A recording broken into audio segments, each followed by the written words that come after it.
So while the attendees are coming into the room, I think we'll start with some introductions. So for those of you, thank you again for attending our first BAS diversity webinar tonight. For those of you who don't know me, my name is Hui Ling Kerr.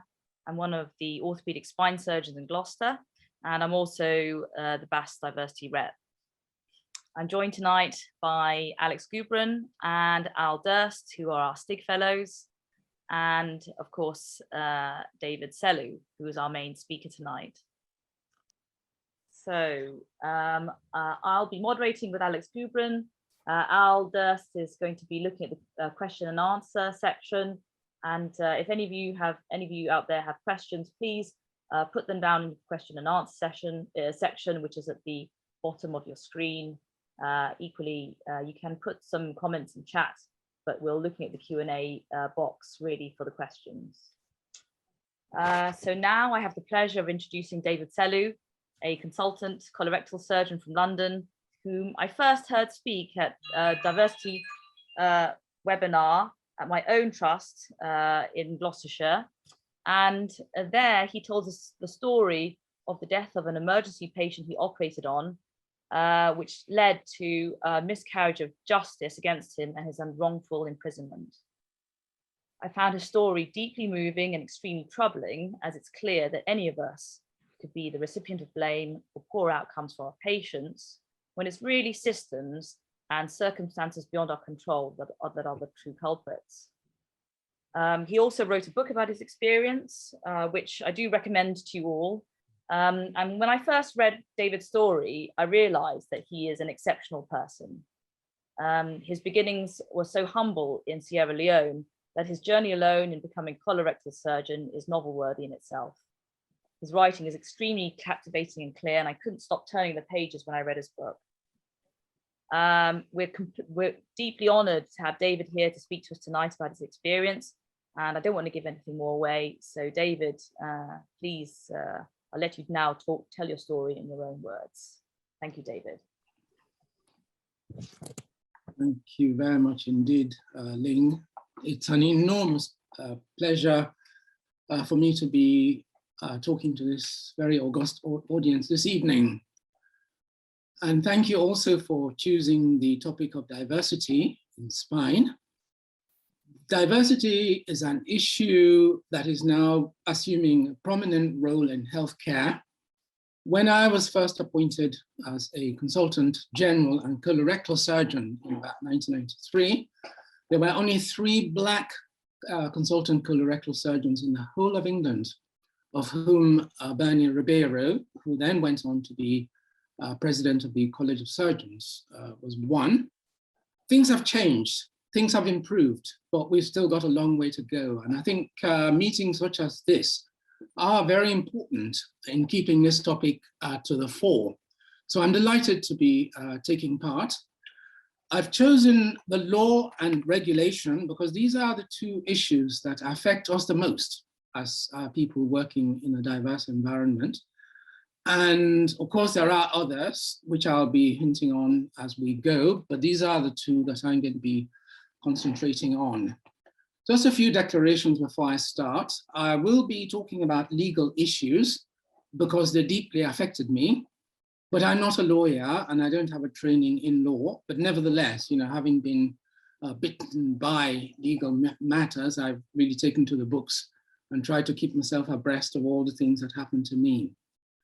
As Ling has said, I've spoken on this and related topics. I mean, I've spoken about things like the role of expert witnesses and other issues that relate to the College of Surgeons. And indeed, the College of Surgeons of England has actually recently done a very detailed report into diversity in the college, which was prompted by my own case and that of Hadiza Baagaba. So if some of you will probably have heard me talk about some of these issues, do forgive me if you've heard them. Do bear with me, because I think these issues are worth repeating, because they are just so important and they are just so germane to what we all do. These issues are not merely about doctors. And I'm delighted to see that the audience is very mixed tonight. There are physiotherapists, there are people from various other disciplines within medicine. And I think much of what I'm going to be talking about also applies equally to them. The views I express are, of course, mine, and they're not those of BAS. So I think it's worth mentioning that. Okay, I'll start off first of all by putting up this slide. This is Nelson Mandela. The bust of him is on the South Bank in London, and that's me standing in front of him, in front of that bust. It's really just to say that there are lots of examples in history of people who suffered because of the color of their skin, but who nevertheless have come out and made a difference to their environment. Obviously, I won't claim to be in the league of Nelson Mandela, but I'm hoping that the experience that I had can be put to some use in improving diversity in healthcare. I'm going to talk about 3 issues this evening. First of all, how the law and regulation affected me. And then I'll go on to talk about, well, the way I was treated. Ling is hinted on briefly, but I'll tell you more about it in more detail. But is it actually what patients want? I mean, when patients are harmed, do they want their doctors, their physios, their radiologists and everybody else to go through what I went through? Are there better ways? Are patients probably more educated than we are as healthcare providers in what they really want us to do to them? The third thing I'll talk about are some of the general issues, especially the effects of what happened to me on BAME workers. Okay, so what happened to me? First of all, when an incident, a serious incident occurs in healthcare, it goes through a number of stages. There will be local investigations where the local trust or wherever it is that you happen to be working, whether it's in a clinic or if you're a general practitioner, for example, where the investigation will take place. If it's a death, it will be investigated by the coroner, and coroners now have huge amounts of power, certainly in relation to the current change in the law, making them far more powerful in referring cases in front of them to the police and to the Crown Prosecution Service. So it's something that we as practitioners need to be well aware of. Patients may also decide to take civil litigation to get financial recompense for things that we do wrong to them, and they're certainly within their right to do so. And of course, if the matter is very serious, the state then takes over and launches a criminal investigation, the consequences of which may be imprisonment. So this is obviously the more serious end of the spectrum. The GMC and the MPTS will cover all of these areas. So it is now obviously incumbent upon you, whatever the legal issues are that you get embroiled in. So if you happen to have an argument with your neighbor across the fence and you hit them in the jaw and you break their jaw and they take you to court, merely being charged with that offense obliges you to report that to the GMC so that they can oversee that matter, just to make sure you have not brought the profession into disrepute. So the GMC is very much, of course, involved in matters relating to medicine as well. It's important to also say that the public are now hugely at liberty to report you directly to the GMC. They don't have to go through your local hospital. They can simply pick up the phone, ring up the GMC and say, I am not happy with Dr. or Mr. or Miss XYZ because of such and such an incident, and they are within their rights to open an investigation without going through the area where the incident took place. Of course, they will obviously investigate the incident, bearing in mind where it happened. So these are the areas. Now, we are one of the few professions, probably the only profession that goes through all these numerous hoops when things go wrong. And this is what happened to me. 12, I've listed 12 here. There are many more, but I've really just questioned out the most important aspects just to illustrate the traumatic pathway that we go through when things, and particularly serious things, happen. Important to mention that all of this, from when the death occurred of that patient that Ling has just been talking about, to when the case was finally resolved, it took 8 years. So this was 8 years of my life that I spent working on this case. I was off the GMC register for 6 of those years. So for 6 of those years, I'd been deprived of my profession, no income, and my reputation was all in tatters. So this is quite a serious pathway to find yourself in. Okay, so let me start from the sort of beginning, really. I was working as a consultant colorectal surgeon in a private hospital in Harrow in the year 2010, when a 66-year-old man died under my care. He'd had a total knee replacement only 5 days earlier, and he then developed abdominal pain, which was due to perforation of his large bowel from diverticular disease and fecal peritonitis. I don't really have time to go into the details of that case. Ling has put up my book. The details are all in there. But suffice it to say that this man had significant comorbidities. He had a body mass index of 33. He had cirrhosis of his liver, which adversely impacts on recovery from major surgery. He was hypertensive and on medication. There were a lot of other issues too to do with the hospital itself. There was no emergency theater. There were no emergency anesthetists on board to help me do this case. The intensive care outreach team was poor. The nurses on the ward were not really doing their various observations in the way that they were doing and adding up all the various scores and so on and giving the right results. So you can imagine that where I was working was a very challenging situation. Incidentally, many of us, including myself, had actually raised some of these issues with management prior to this case. This was really a problem waiting to happen, and unfortunately it happened on my patch.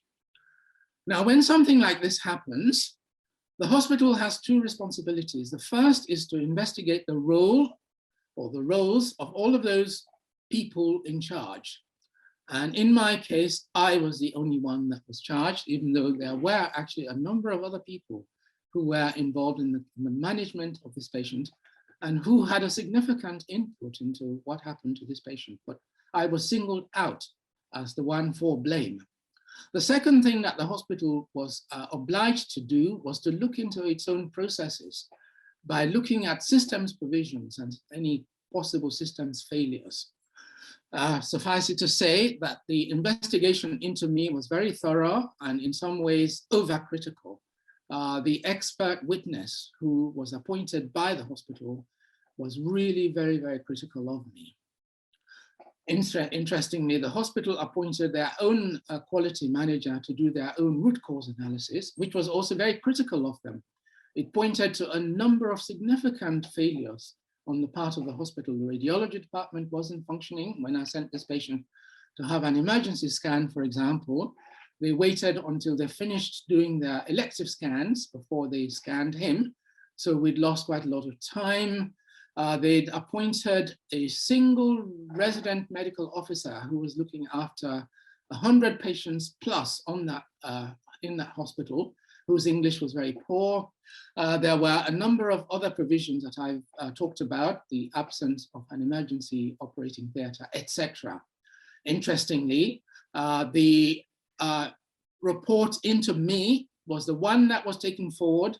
The root cause analysis by the hospital was hidden by the hospital, and we never saw any of what they'd found in their own investigation until way, way after I'd been to prison, come out, and I got this when I did a subject access request. Now, it is a matter of law that when something happens like this, the establishment should have these 2 documents side by side so that whoever is investigating subsequently, the coroner and so on, can have a balanced view as to what happened. So unfortunately, in my case, it was a very one-sided report, all into me. So the hospital decided to refer me to the GMC. Suffice it to say that I was summoned 19 times to the GMC in the course of the 8 years. These are not easy summonses. GMC investigations are very traumatic, and for some, they can be life-threatening. We know that doctors kill themselves when they are in front of the GMC. So these are no easy matters. The GMC decided very early on in the case, when it became obvious that there were criminal matters there, to suspend my registration. So from having a salary one day to having none subsequently was very traumatic, as you can imagine. I had a mortgage to pay, I had children in university, and we had my own aspirations, which I wanted to be able to fund, which have all now been completely thrown out. Then they referred the case to the coroner.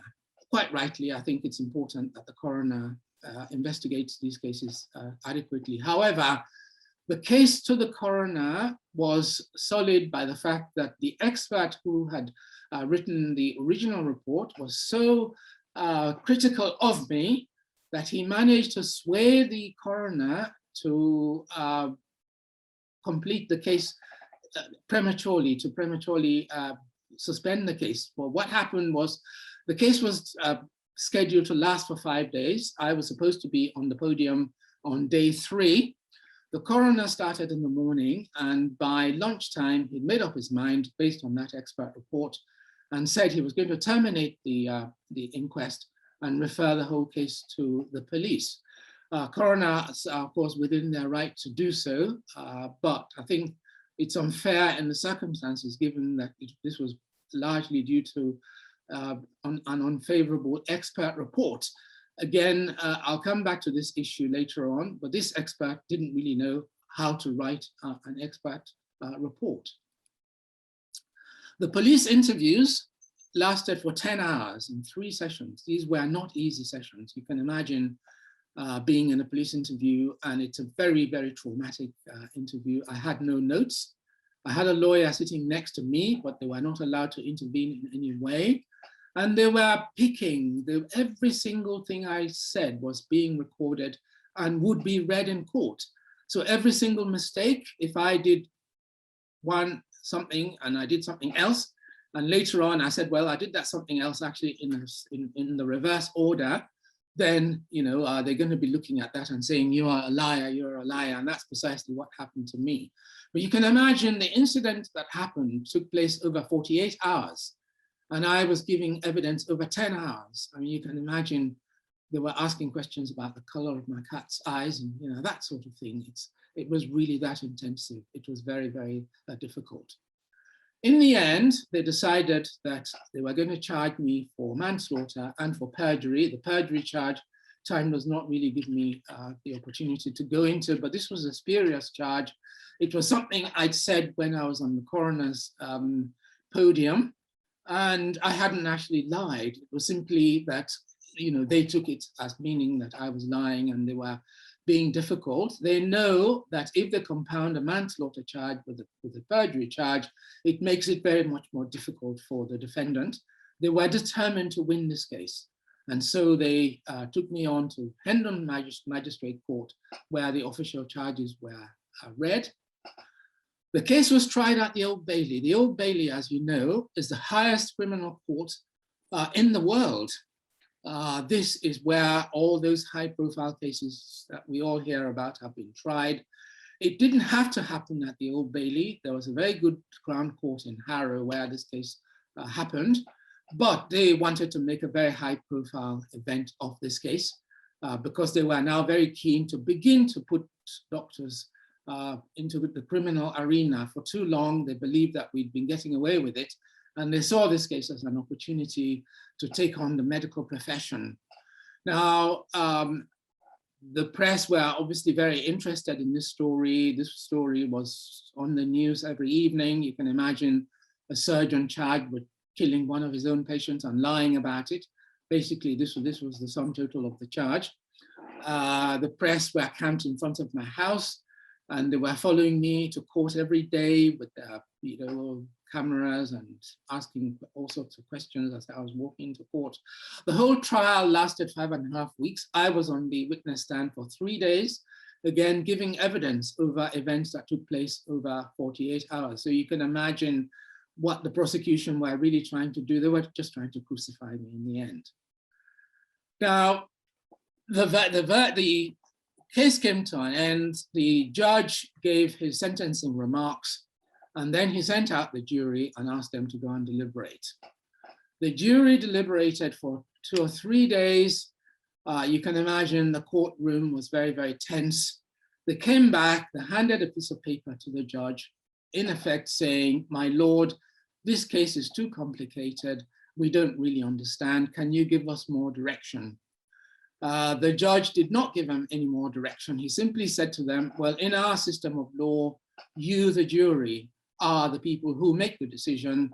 If you decide that he's guilty, find him guilty, but you've got to be sure." Well, my lord, the jury have just said they can't be sure. That's the reason that they come to ask you the question. But he didn't give any more direction to the jury. And they went away, having deliberated for 3 hours and for 3 days and not able to reach a verdict. They came back after 2 further hours and they found me guilty of manslaughter and they cleared me of perjury. In effect, this is what the jury were saying. "My lord, we do not understand the charge, but whatever it is, we are sure he is guilty of it." This is perverse. This is supposed to be British justice, a justice system where you are assumed innocent until you've been proven guilty. There were 2 elements missing in my case. It's not been a properly conducted trial. The jury were not really informed adequately to be able to come to the conclusion that they did, but nevertheless, they did do. And based on that, I was sent to prison.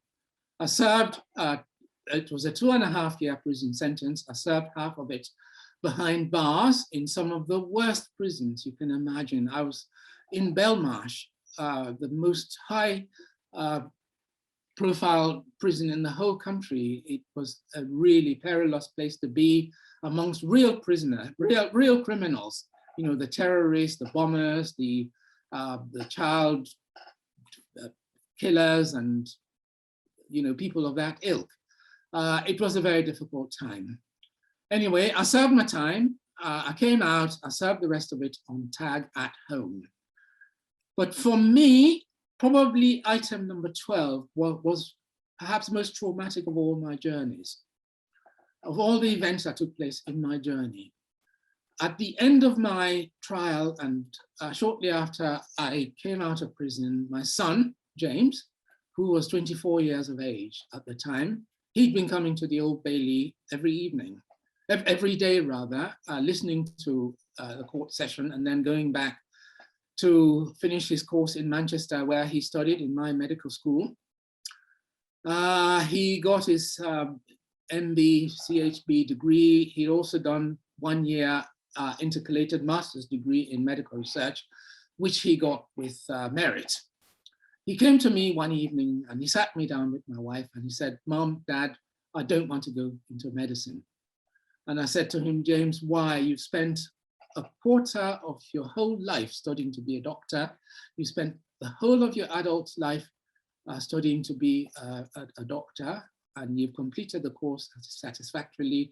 You've now got an £80,000 student loan bill on your neck, and now you decide to give it all away and to walk away from it. Why?" He said, "Well, Dad, while we were growing up, you were never there for our nativity plays, for our sports days, for our speech days, and so on, because you were very busy looking after your patients in your NHS hospital. You've given 40 years of unblemished service. You've saved countless numbers of lives, but on account of a single incident, which wasn't even your fault, this is what medicine puts you, the law and medicine put you through. If this is what medicine is all about, then this is not for me." James walked away from medicine. He never took his FY1 job.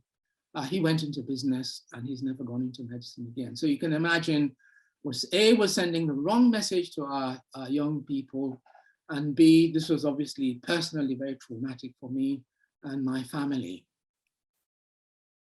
Okay, so I served my sentence, but that was not the end of it. There were lots of friends of mine who were absolutely appalled as to what had happened. So they teamed up with my family, and one of the most prominent people in all of this was a neurologist, a consultant neurologist called Dr. Jenny Vaughan, who I'd worked with in my previous hospital. He took on the case. She was not medically qualified, but she was a very driven lady. She is not one to stand by. She's a white lady, but she was not one to stand by why people get abused in this sort of way. We put together a very serious appeal, and we took our case to the Royal Courts of Justice, where the conviction was overturned. The conviction was overturned for a number of reasons. The first was, of course, it had not really been a properly conducted trial. The judges were very critical. The appeal judges were very critical of the trial judge, that a high-profile court like the Old Bailey had conducted such a shabby trial. The other thing that they were very unhappy about was the role of the expert witnesses. The expert witnesses had clearly not done their job the way that they should have done.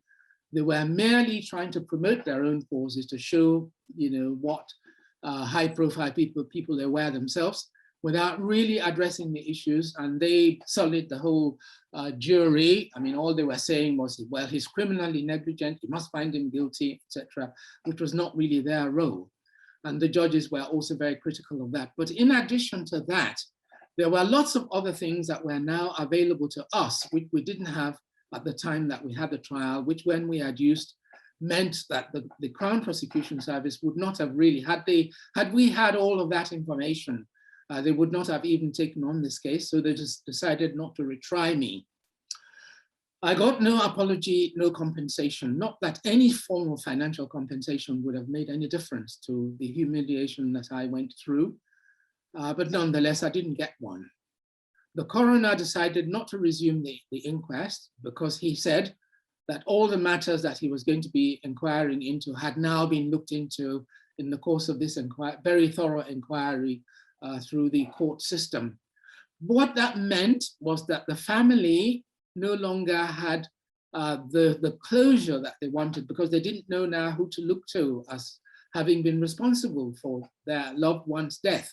They didn't have the answers that they wanted to ask. Why did he die? What was the role of the hospital? What could have been done more? It's only the fact that I had been hung out to dry. And then they saw that actually it wasn't me at all, that there were lots of other factors involved, which were now no longer looked into. That meant also that the failings that had been highlighted in this hospital up to this day remain uncorrected. And I'll come back to talk about systemic failures in these sorts of cases shortly. The law itself had its reputation tarnished. I mean, this is a bit like having somebody with cancer and operating on them for cancer, and then being told they didn't have cancer after all, after they'd lost their large bowel or had half of their liver removed, etc. And then turning around and saying, well, no apology, no compensation. I mean, this is really an abomination of English law. You are innocent until you're proven guilty in a properly conducted court of law. Certainly didn't happen in my case.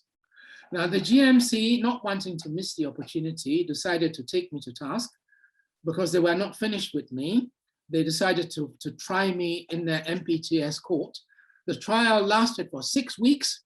They looked at this very forensically, and it was in their interest, obviously, to justify what they'd done to me, having excluded me for 6 years. They wanted to find a cause for why I would have been at least guilty of something, but they didn't find anything. In the end, I was cleared, and they had no case against me whatsoever. So in effect, what happened was that I'd been through all this having done nothing wrong at all. And not even the GMC were able to pin anything on me. So in effect, I'd gone through all this for nothing. I'd done nothing wrong. And as Lord Leveson said, he was the senior appeal judge, there were no winners in this case. A very sad case, as you can imagine. Okay, so that's what happened to me. But as I was saying earlier on, what do patients really want when things go wrong, when we harm them, Because after all, medicine is a human endeavor. Things will always go wrong. To err is human.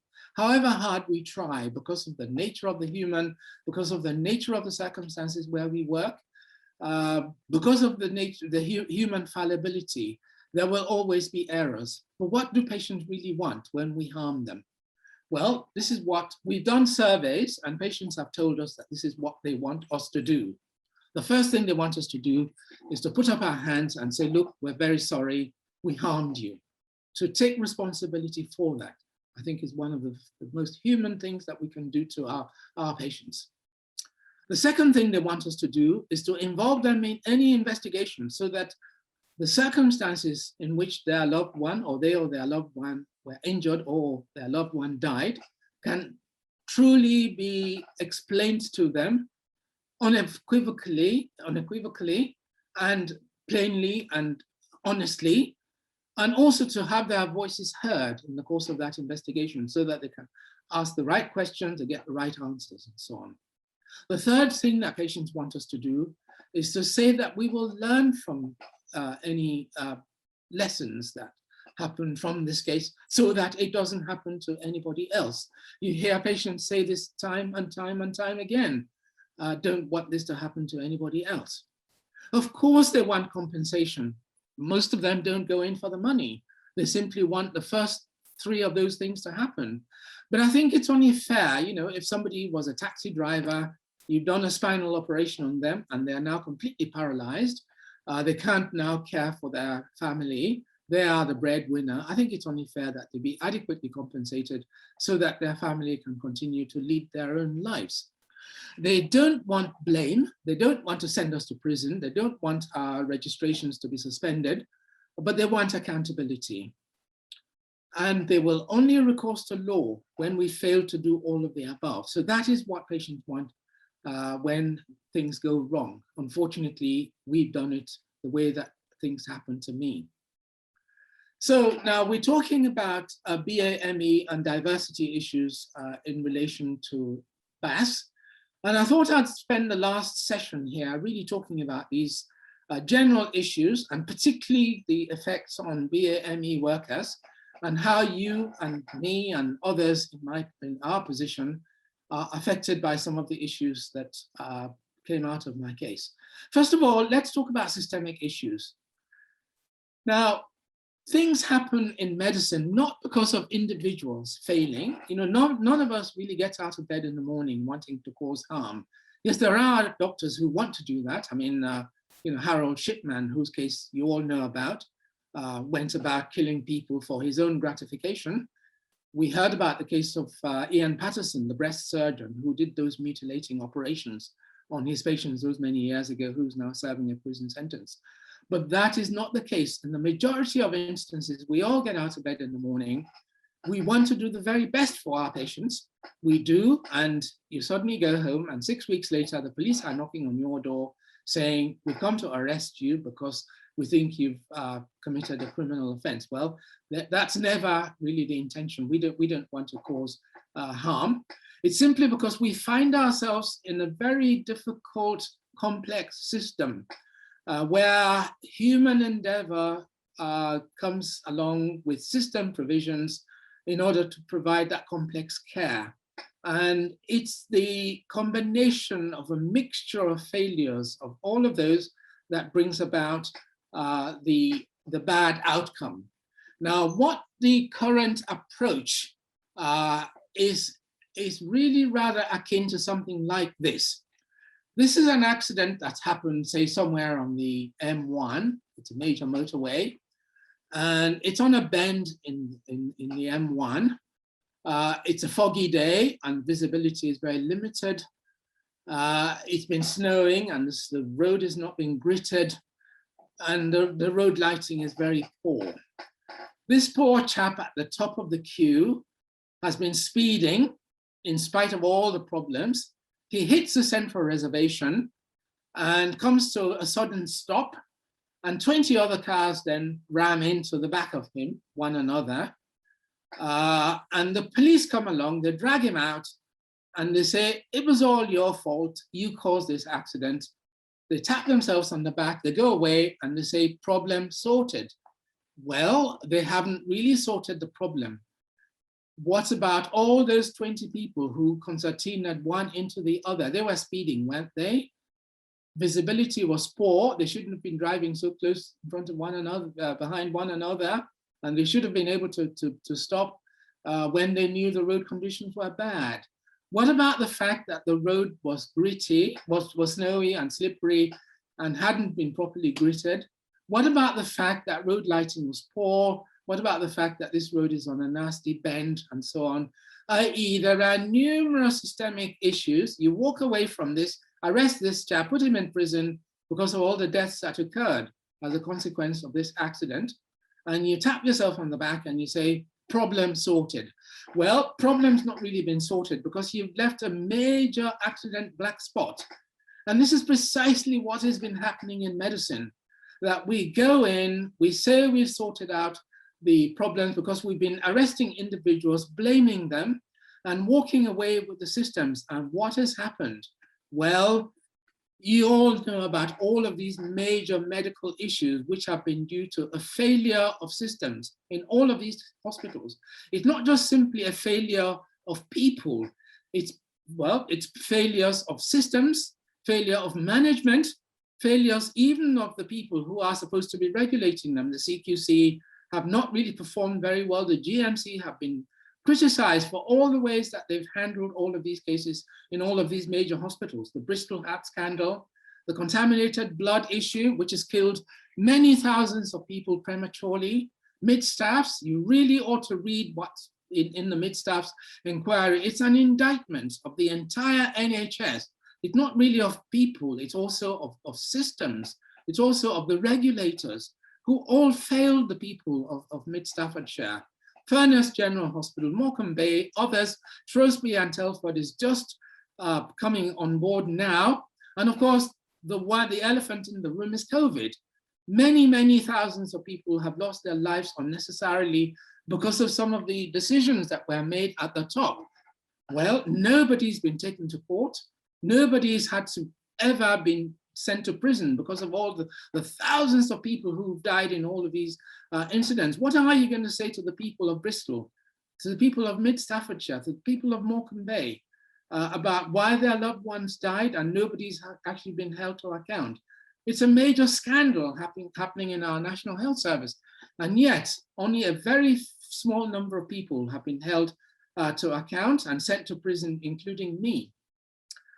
Now, so there's the whole issue of systemic failure, which is not being addressed. There is, of course, the problem of race and the General Medical Council. Now, when I came into medicine many, many years ago, I was told that the GMC was racist. Well, there are two aspects to that the number of people who were being referred to the GMC were disproportionately from ethnic minorities. But there was also an accusation against the GMC that once those people got to the GMC, if you were from a Black and ethnic minority background, you were more likely to be more harshly judged, and you got a harsher punishment if you were from a BAME background than if you were white. Now, it's taken over 40 years since I came into medicine until just 3 years ago when the GMC finally commissioned an inquiry led by, I forget the guy's name, I was only talking to him a few days ago, to look into, to Doyen Atelewogan and a colleague to look into the whole aspect of racism at the GMC. And what did the GMC do? They simply looked at the referral arm. Why was it that a disproportionate number of people were being referred to the GMC? What they did not look at was what happens when these people get to the GMC and what happens within the GMC in terms of their investigations. So we now know the answers to why we get disproportionately referred to the GMC. It's because of people at our place of work who don't like us for whatever reason. They are racist. Racism emanates from mainly from our place of work. But in addition to that, some of our patients are referring us and picking on us disproportionately. What we would really like answers to is, when we get to the GMC, are we being disproportionately targeted as well? Unfortunately, the GMC has not really looked into that. It's not really interested in looking at its own processes. So there are still lots of things that we don't have answers to. Some of the other issues with the GMC is the protraction. My own case took over 8 years to resolve, by which time my career had really completely vanished. They are adversarial. And so, you know, they put a case against you and you argue against them. This is not really an environment for learning. What we would really want to be able to do is to go in there and say, look, I made a mistake. This is what I did wrong. Let us all learn lessons, rather than have the adversarial kind of environment. Now, because of the adversarial nature of proceedings, learning is discouraged. So in the end, we all come out and we never learn any lessons. No lessons have ever been learned from my case. And this is exactly the same with the law. The law also disproportionately targets people from Black and ethnic minority backgrounds. It's got the same issues of protraction, the adversarial nature, discouraged learning. And of course, there are the sanctions that are also applied, which are not only life-threatening, but they're also, they threaten your livelihood. So all of these are not really, you know, organs to allow proper learning, unfortunately. Now, I put this slide up because it's quite an important slide. From about 2012 to about 2016, in those 4 years, 6 people have been convicted of gross negligence. Well, actually, it's very true to say in the last 15 years, 6 people have been convicted of gross negligence manslaughter. Now, it takes not a lot of inquiry to say that all of us are foreign. Even the only white person here is Isabel Amaro, who happened to be Spanish. So nobody from an Anglo-Saxon origin has been charged with this crime in the last 15 years. Now, Garg, his case was failing to spot a case of urosepsis. Balakavali failed to spot a case of diabetic ketoacidosis. You've heard about my case. Hadiza Bargaba and Isabel Amaro, this was a case where they failed to spot a case of sepsis in a young boy who subsequently died, but where there were lots and lots of systemic failures, as you well know. Honey Rose was an optometrist. She was working in an optometry service for Boots. A child came to have his eyes tested, had papilledema, which she failed to spot. The child then died 2 years later from a brain tumor, and they convicted her of gross negligence manslaughter. Now, 2 of these convictions have been overturned. So even when they do the trials, they don't even get it right. Imagine this were 6 cancer patients who were all treated for cancer, and ultimately 2 of them were told that they didn't have cancer after all. You can imagine the kind of outcry that would be out in society if medicine behaved in this sort of way. It happens. There are sometimes people, you know, treated for cancer that don't have cancer, but you know, these are very prominent cases that have taken place in some of the highest profile courts in the country. So the system is very racist. The only people who've been charged with gross negligence manslaughter, convicted of gross negligence manslaughter, are from Black and ethnic minorities. Now, the message that this is really passing on is a very powerful one. The numbers are very small, and I accept that. But what they are saying is, well, the NHS, for all its faults, is a very good establishment. You know, it's free at the point of delivery. It's the only system that really, you know, gives what it does to its patients and so on. We all take credit for the things that go right with the NHS, but we blame our colleagues from ethnic minorities for all its faults. Why do I say that? Well, because most of the people who are referred to the GMC for the faults of the NHS are from ethnic minorities. Most of the people who are convicted of the most serious crimes in medicine are all from ethnic minorities. This is really clearly a very serious message. You know, we only form about 25 to 30% of the workforce, but we get blamed for over 90% of all its faults. Now, this can't be right. I think you'll all agree with that. can we do better if this is the way that we're doing things? Now, I always look back to safety conscious industries like aviation, like the nuclear industry, like the electricity industry, not really because aviation is similar to medicine, it's not. They are very different endeavors, but there are things that are common to them. Now, in aviation, when a catastrophe happens, it's way, way more catastrophic than anything that ever happens in medicine. All right, you know, we've got the blood scandal, which has killed many, many thousands over time. But when an aviation catastrophe happens, it is very catastrophic indeed. You know, you'll probably lose about 350 people in an accident such as this. Also remember that the air crew die. This is really a bit like, you know, a spinal surgeon dying every time one of his or her own patients die. If that was ever happening, I think we would take this matter very much more seriously. There's a lot of collateral damage. You know, when Lockerbie happened in 1998, when that Pan Am jet crashed over Lockerbie, 11 people who were not even on that plane, who were sleeping in their beds at night, died because the plane crashed on their little village in the west of Scotland. There's also damage to the aircraft, you know, amounting to some £500 million. So, you know, aviation was really in the position that we're in now about 30 years ago. They decided that instead of going along the blame culture route that medicine takes, that they will do things differently.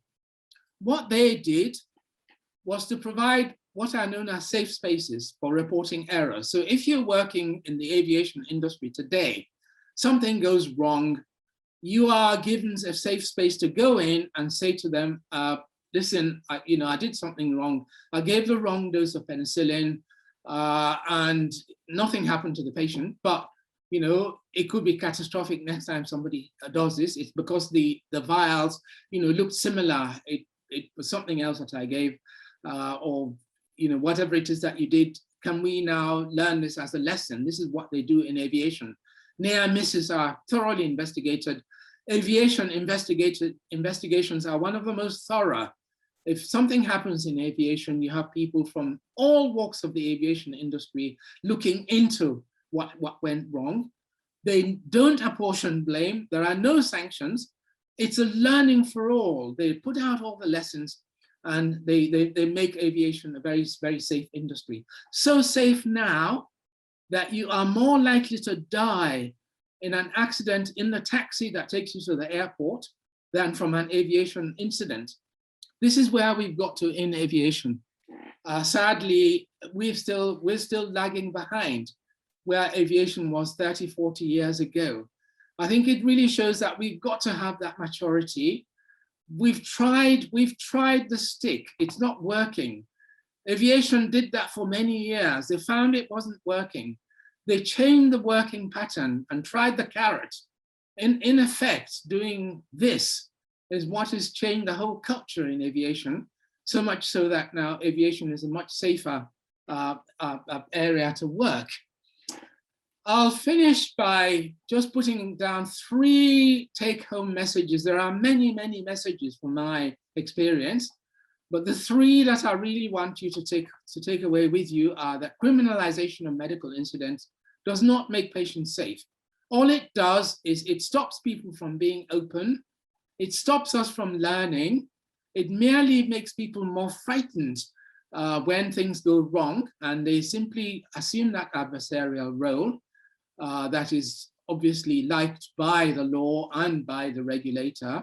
And in the process of defending themselves, they prevent all the rest of us from learning from their mistakes. We've got to eliminate racism in medicine. You know, if you take away people from Black and ethnic minorities from the medical workforce and the nursing workforce, the physiotherapy workforce today, the whole system is going to come crashing down. It won't work if it wasn't for our own efforts that we put in. And we do work very hard. You know, it's not because we're not good. It's simply because the system is very racist against us. I think we're every bit as good as they all are, It's simply that we have to work that much harder. We have to be better than our white counterparts in order to make it to where you and I have made it to. It's really got to be learn, not blame. I think if we're going to be blaming, not learning, we're never going to make medicine a safe place for our patients and for ourselves. And remember, we are also going to be users of the service. You'll be very lucky not to be a user at some point. And therefore, what we all try and do is to make medicine the kind of place that we would want to leave when we go in to be the receivers of medical care. This is really what we all aspire to. I'll finish by telling you a final story. In 1998, an American Air Force passenger airline took off from LaGuardia Airport in New York, bound for Charlotte, North Carolina, with 155 people on board. 5 minutes after that plane took off, a flock of Canadian geese hit the engines. They got sucked into the engine and they completely paralyzed the plane. This chap, Chesley Sullenberger, was the pilot of that plane. He had just a few minutes to land that plane, and he decided from a quick human calculation that it was not possible to fly that plane back to LaGuardia Airport and to land on dry land. There was no other airport within safety reach. And he looked down and he saw the Hudson River wasn't too far away, and he successfully landed that plane on the Hudson River, saving the lives of 155 people on board, save with some minor injuries. Everybody out of that plane was alive and well at the end of it all. And guess what? Sullenberger, Boeing, the American Airlines took him to task because he damaged their airplane, even though he'd saved 155 lives. He's a safety champion. If anybody knows about safety in the airlines industry, this man does. He went around giving a lot of lectures, a lot of talks in his lifetime. And one of the most memorable, in my view, was this one here at the end of his career. This is what he had to say, that everything we know in aviation, every rule in the book, every procedure we have, we know because someone somewhere died. What this means is that in the aviation industry, every time somebody dies, this is an opportunity for learning. Unfortunately, in medicine, every time somebody dies, it's an opportunity for blame rather than learn. This has been a very traumatic journey for me and my family, and I've been able to come out of it all alive, hopefully well, but impoverished. But thanks to the efforts of all my wife and family, and particularly Dr. Jenny Vaughan, who I mentioned before, and a group of friends, my legal teams and the medical profession who helped me throughout this very difficult journey. I'm here today to tell my story. And as Ling has said, I have written my story in my memoir, Did He Save Lives? Thank you very much indeed, Bas, for giving me the privilege and the opportunity of talking to you today. Let's carry on talking about diversity. It really is important for us and for our patients. Thank you.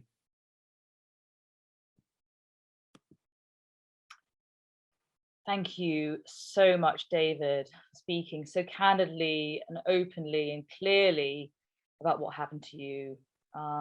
It was a terrible miscarriage of justice, and you know, those memories must be painful. And for you to, and I know you've not just given talk with us here, but around the country to various groups, and because those memories are painful, I mean, we're just so grateful that you have come once again to share them with us.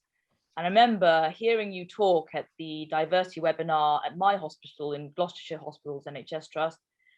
And it's just struck such a chord with me, because the kind of situation you were in could be any of us at any time with spine surgery, which, as you know, carries a lot of risk. I tell my patients that spine surgery is a bit like being a bomb disposal expert, and sometimes, no matter how good you are or whatever goes off, however much you try to control the situation, the bomb can go off and it can hurt you and the patient. So thank you so much once again for such an amazing talk. I think we're going to open it up to any questions. Al, have you got any questions in the Q&A section? Yes, there are a couple of questions. The first question ties into some of what you've just said. From Yilong, saying, given everything that you suffered, Mr. Sellu, what motivates you to stay engaged with the profession? Thank you. That's a very good question. When I went through all that I went through, I came back and I actually went back to being a surgeon once again. And people said to me, "You're absolutely mad to want to go back into surgery." Well, several things really. One is I enjoyed, one of the other questions, of course, related to that is knowing now what I know, would I ever go back into surgery? If I knew what happened to me right at the beginning, would I ever want to be a surgeon? I think the short answer to that is yes. I was very sorry that my own son left medical medicine rather. I tried very hard to convince him to go back in, but he wouldn't. And I think I had to respect, the decision that he made. But, I liked my patients. I liked being out on the front line. Of course, it was a profession. It gave me the opportunity to save what I hope were many lives. I was a cancer surgeon, and I think it was an area that I was very proud to be in. And one of the things that I do periodically is to go to Sierra Leone to do voluntary work. And that was one of the reasons that motivated me to carry on back into medicine, because, I went to Sierra Leone once and I walked into a small mission hospital and I said, "Oh, I'd like to do voluntary work for you." And one of the first questions they asked me was, "What's your GMC registration number?" So even out there, you're not going to be allowed to go and work there without having a GMC number. So I had to come back and got myself back on the GMC register so I can continue to do voluntary work. But there are lots of things that motivate me. The fact that I love the profession. It's an honorable profession. I enjoyed doing what I did. In spite of everything that went on, it's all about, being out there and, helping others. And I was very proud that I was able to do that. And, like all the rest of us, I had the privilege of doing so.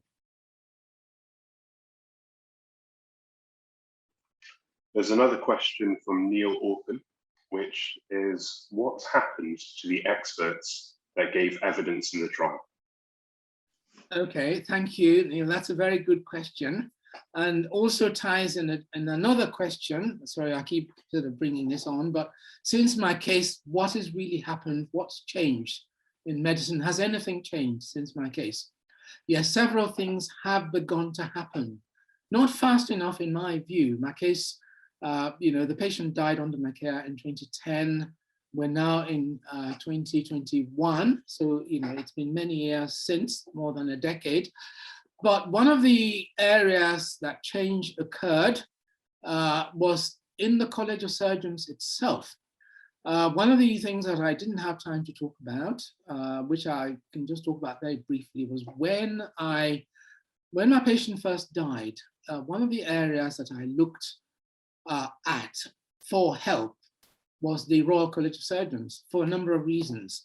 I was going through psychological trauma, and I've never been in this situation before. And there are lots of things I didn't know. I didn't know how to write a medical report adequately. I didn't know how to give evidence in the coroner's court. I didn't know how to appear in front of a judge in the court of law, etc. And I thought, go back to the College of Surgeons. Because of our profession, there'll be many people who would have gone through what I went through. And I rang the switchboard at the College of Surgeons. I held on for nearly 10 minutes before somebody ultimately answered. And I recounted my story. He said, "No, we don't have anything like that here at the college." Put me on to somebody else. And that somebody grilled me and said, "Oh, did you do this? What was the result of the x-ray?" And what was the ESR? I said, this is not really what I'm after. I'm after pastoral care. I'm after psychological care because I'm traumatized and so on. And the college was not able to help. Now, Baroness Helena Kennedy has recently done a very, very detailed inquiry into diversity in the College of Surgeons of England. You've probably seen that report. If you haven't, you must read it. It really is a very hard-hitting document. It's really bringing about change in the attitude of the college to diversity. So that's one of the things that's changed. The other issue that we pinned the college down upon was that of expert witnesses, which is the question that Neil asks. One of the reasons that I went to prison was because of expert witnesses. They didn't really know how to behave like an expert witness. Giving expert testimony is a bit like refereeing a football match. When you know the score before VAR, you've replayed the game over and over in your own mind. You're looking at it now backwards. It all happened. You can look at where the fouls happened. You can look at where all the bad decisions were made by the referee who was on the field. But he didn't have that hindsight that you now have. You've had the opportunity because the referee didn't start knowing the answer to the score of the final score of the match, whereas the expert witness is in the position of somebody who's looking at the match and played the game over and over and over and knows every bit of tackle that happened and now giving an opinion. Now, what you're doing as an expert is really being where that individual was when he or she was making those decisions, didn't have the benefit of hindsight. And also remember that medicine is not all black and white. There's a whole spectrum. Give 5 questions to 5 surgeons, you get 7 different answers. There's a whole spectrum of medical care. And being a good expert is understanding what all that spectrum is. And it's when somebody falls out of that spectrum that they've committed an offense in medical care. But what these experts were doing was not taking systemic issues into account, not taking account of the provisions by other people.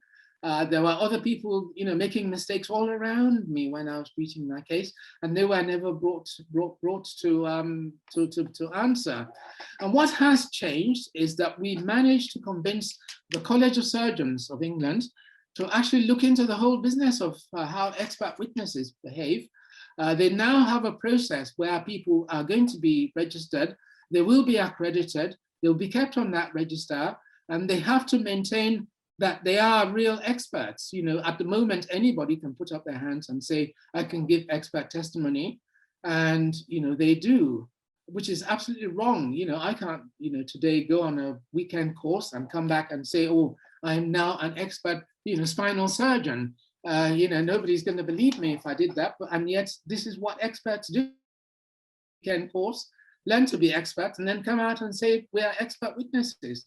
That's changed. The Royal College of Surgeons has actually published a document called The Surgeon as an Expert Witness. Again, it's a very important document for anybody, A, wanting to be an expert, and B, anybody who ever finds themselves in trouble. It's a document well worth reading. A few more questions coming through. One is related to what we've just discussed, and is the second part of a long question. The hitman expert witness, did you report them to the GMC? Yes, we did bring them to their attention, but it's because actually they were contravening some of the GMC's own rules. Sadly, even the GMC committed, when I went for my own GMC MPTS hearing, they appointed an expert who behaved in exactly the same way as the previous experts. It really took my barrister to bring this chap down.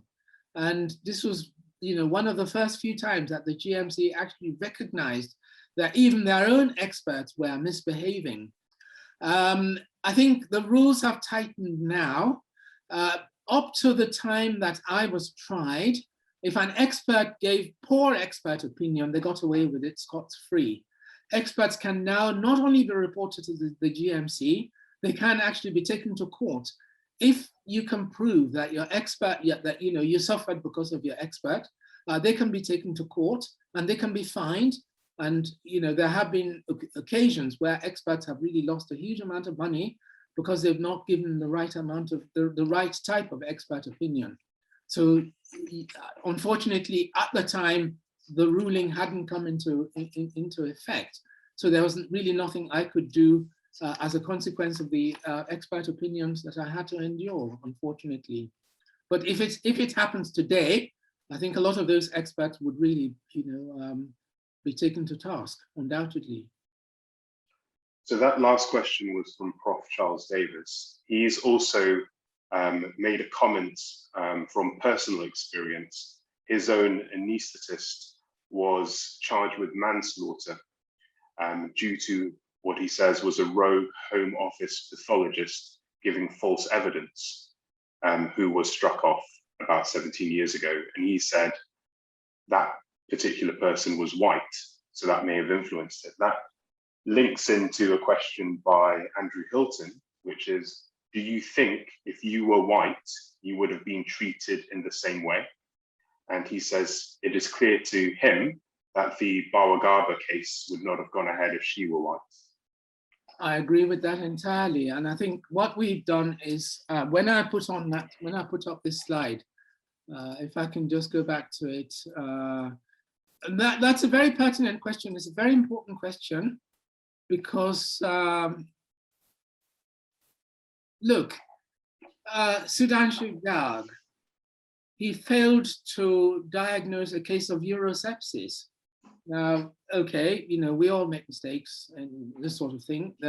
Are you really telling me that this is one of the worst cases of medical care that you've ever heard?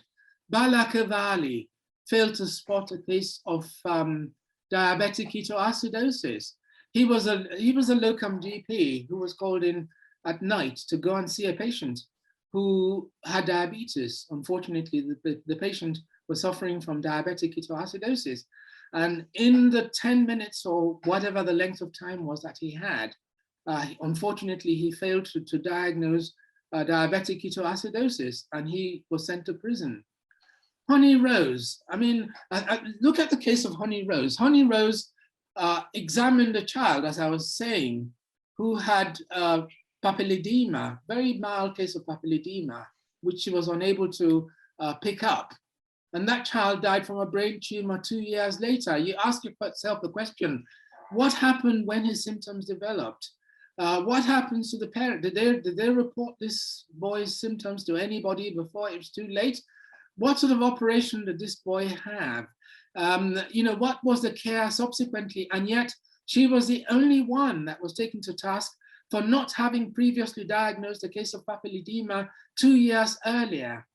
Now, there's no question in my own mind, and I've seen it with my own eyes, cases where surgeons who've operated have operated out of their depths, should not have been doing the sort of case that they did, who were white, where I've seen far worse cases of people coming in, who've been told, oh, don't do this treatment, don't do that treatment. We've discussed it in MDT and they've gone and done something completely different. People who've been indifferent to the opinions of others and so on. I've seen far worse cases committed by people who've been white and got away with it. Yes, I've no doubt in my own mind that people are being singled out primarily because of the color of their skin. And I say so based on my own experience. If I was white, my case would not, since my case, there have been several cases of patients dying from perforated diverticular disease, where the coroner has simply, given a narrative verdict and told the hospital to go and correct its own procedures, and not really passed the sort of verdict that was passed against me. So yes, I think there is a lot of racism underlying a lot of these convictions. That's my view, and I hold that view very strongly. So a positive part of Prof. Davis's question or statement was, did colleagues stand by you? So this might be a nicer term. Colleagues? Yes. Interestingly, some did, some didn't. Remember, that colleagues that you work with, although they may seem all very nice to you, are actually competitors. I heard a lot of stories about people saying, "Oh, we're glad that David Sellu is out of the house. He was getting all the, the private patients, and now I can get some private patients, now that he's no longer on the scene." Or it was his own fault. He should have gone home. He simply wanted to make a bit of extra money when that patient was referred to him that evening. And actually, that was not my motivation at all. It was simply that there was no other surgeon on board when that patient was referred to me. I can't, when somebody is referred to you, whether it be in private care or in the NHS, you're not going to say, "Oh, I won't take that on because, I don't want to get into trouble if something goes wrong." Yes, there are people who will always be critical of you. But one of the good things, I've also people who were very supportive of me. And in fact, people who I'd only very cursorily worked with in the past. I mean, I'll name a few names. I'm not ashamed of doing so. Surgeon who was a vascular surgeon I'd worked with very briefly when I was doing a cancer operation. He came over I called him to come and help me. And he set up the website, and he, started raising funds to fund my appeal. There were others in my hospital and people even outside my hospital. When one of the other things to say was that the MPS, the Medical Protection Society, supported me up until the end of my trial. And once that trial was over, they said, "That's the end of your support." We said, "But we want to appeal." And they said, "Well, your trial barrister said there was no case to appeal, and therefore we're not going to be putting any more money into your case." We had to raise money in order to fund our appeal. And people were coming from out of nowhere, people I didn't even know, contributing money. We raised about £50,000 to pay a new barrister to fund the appeal.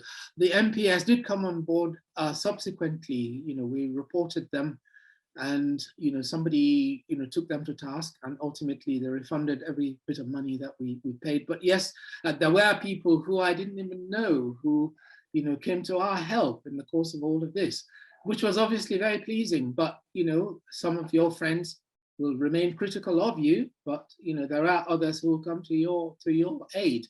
And I was delighted that there were people who were there to help as well. There were critics, but there were some very, very good colleagues.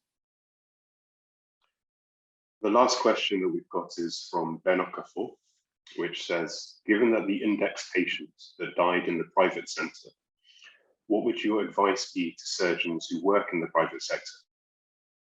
It's a very low threshold.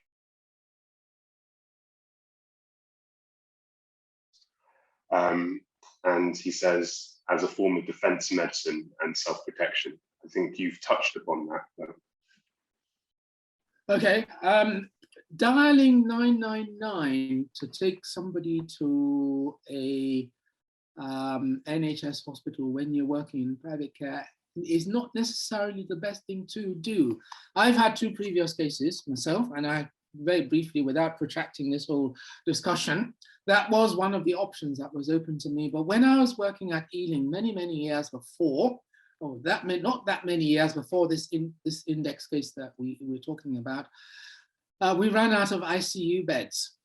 And the rule in London, and I'm sure it's probably the same in other places at the time, was that you don't simply put somebody in an ambulance, dial 999 and ask them to take them to another A&E department.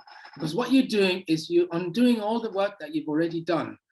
You've done the diagnosis, you've cross-matched blood, you've got an anesthetist lined up. What you don't have is an ICU bed. Fight hard to see if you've got an ICU bed. If you don't have an ICU bed, when you transfer them to the other hospital, you must make sure that in that one hospital, there is an ICU bed. There's a surgeon that is willing, in the midst of all the work that they've got, to take on that patient, that there is an anesthetist that's willing to take on that patient. And that ringing around, if you put somebody in an ambulance, ambulances are dangerous places for people to be. If somebody dies in the course of an ambulance journey, it's still your fault. And I know of incidents where people have died in ambulances, where expert witnesses have said, you should never have put that patient in an ambulance and sent them away. Because, okay, what happened to my patient was I lined up all of those in one hospital that was about 7 or 8 miles away. Just before they landed at the A&E department in that hospital, that one ICU bed was taken away several miles away, and it took nearly 36 hours before that patient was finally operated on. So ringing that 999, putting patients in an ambulance is just as dangerous, probably in some cases more dangerous than doing what I did to that patient. I had all the elements that I wanted. It was merely waiting for an operating slot to be available. So, dialing 999 and putting a patient in an ambulance isn't necessarily going to help you. In fact, in some cases, if that patient dies on that journey, you will be held culpable for that patient's death. David, I've got a couple of questions to ask, if I may. Yes, of course. If one of us were ever to find ourselves accused of grievous bodily harm or manslaughter, how do you think we can ensure that we have effective legal representation? You mentioned how that the original barrister you had in the original trial didn't object, or I read that he didn't object to the coroner referring your case to the Crown prosecution. So how can we make sure we have understand the legal process, and B, have effective legal representation? That's a very difficult one, really, because we're not lawyers. And I think even if I was starting all over again, I'll probably find myself in some difficulties. But there are a few things that I think I can say that you can begin to do now. I think one of them, obviously, you all as consultants practicing in, if you do any sort of private work, you are required by law to have medical indemnity. But if you do all your work in an NHS hospital, you're covered by Crown indemnity. I think one of the bits of advice that is always given to everybody is, even if you're covered by Crown indemnity, whatever stage of training, whether you're on FY1, FY2, or whatever stage of training, do please go and get yourself medical indemnity. Because if you find yourself in front of the GMC, Crown indemnity does not cover you at the GMC. And if you find yourself having to fork out money for a lawyer, for a GMC case, you're talking easily something in excess of £50,000 to get a decent lawyer to represent you at the GMC. And the GMC take a very dim view of people coming in front of them without adequate legal representation. You're not going to defend yourself adequately in front of the GMC. And the GMC will take a bad view of somebody who goes in front of them without legal representation. So do get yourself medical defense cover. Now, obviously, when this sort of thing happens, the one thing that you're going to be doing is trying to obviously protect yourself and so on. But I think one of the things that tends to happen is that we tend to get a bit laid back. It's only a complaint, or we've seen a lot of these deaths before, and it's going to fizzle out. It's not going to come to anything. I think one of the bits of advice that I've been given is that you must engage in that first inquiry, and also be very careful everything you write, because there were things that I was writing at the very beginning which were being read at the Old Bailey. That very first medical report that I was asked to provide to the hospital, I wrote, and then the coroner asked for a report, I wrote. The GMC asked for a report, I wrote. All of those were put together and were being read out at the GMC. And somebody was going through them with a fine tooth comb. Oh, you said you arrived at the hospital at 12:05, but we now see that it was actually 12:20, and there's a whole 10 minutes missing, or whatever the number of minutes and so on. You are lying, that sort of thing. And also engaging very, very carefully in that first investigation.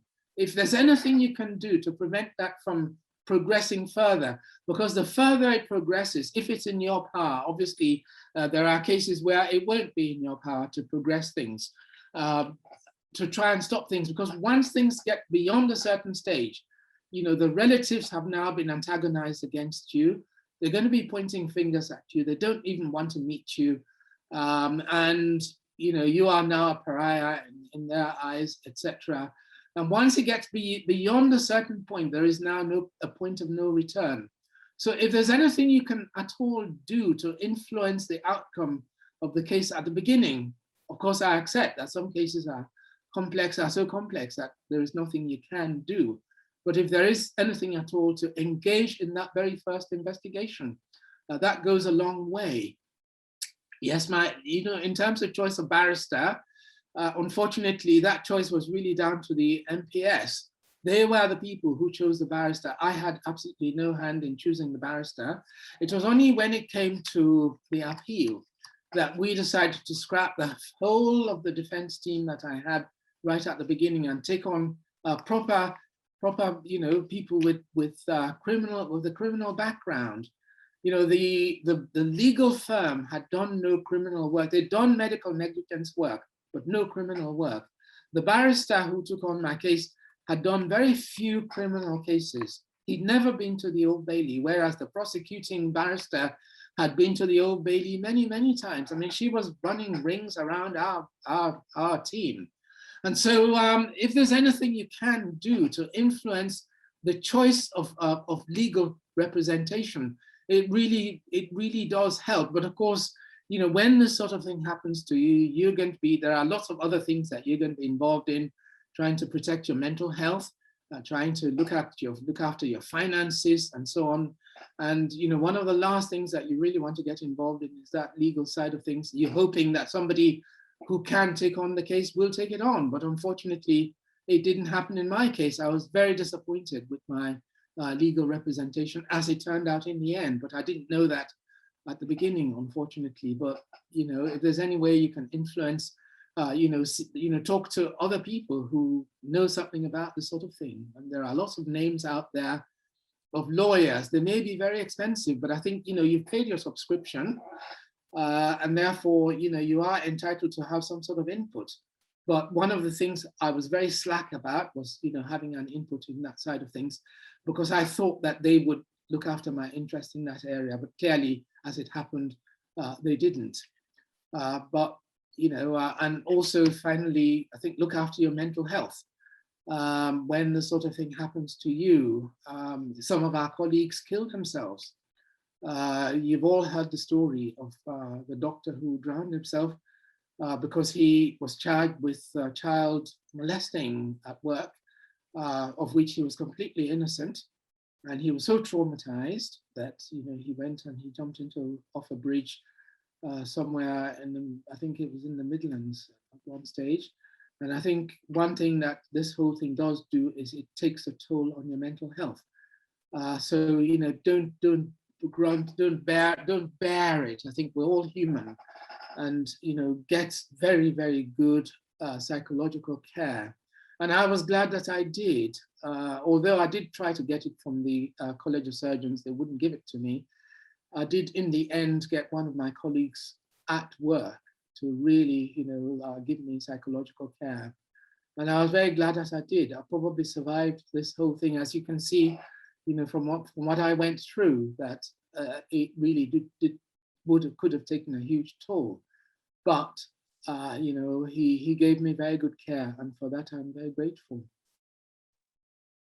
Well, David, it's been an absolute pleasure to hear you talk to us this evening. There's so many aspects of your life and your journey. I must recommend to all of our attendees tonight to borrow, buy, read your book, because it really is enlightening. Your journey of your background and what you went through and the lessons we can learn from it. And here at BAS, we are passionate about diversity, and I think only by telling these kind of stories can we change the culture of our society that has rightly been called out as being racist and homophobic and sexist, and we must change things. So your story really is something that can be held up as a beacon to all of us to strive for better. May I ask for my fellow moderators, have you guys got any parting comments you'd like to give to David? Al, would you like to say something? There's a few people who have either written in the chat or in questions that you're an inspirational man. And I can say, to me personally, I believe that's true as well. And as Ling has just said, the only way that we can continue to make change is for your story and other stories like yours to be told. I was saying to my own mum, who is a non-medical doctor, that perhaps the only reason why you have been able to navigate through this differently from the other 5 people that you've mentioned who are on the slide is because you're a well-spoken man, regardless of your background. And I think that that has been very powerful. But there are people who are not as articulate, who also need their stories to be told, and there are people who don't have English as a seeming first language who also need their stories to be told. But it starts with something like this.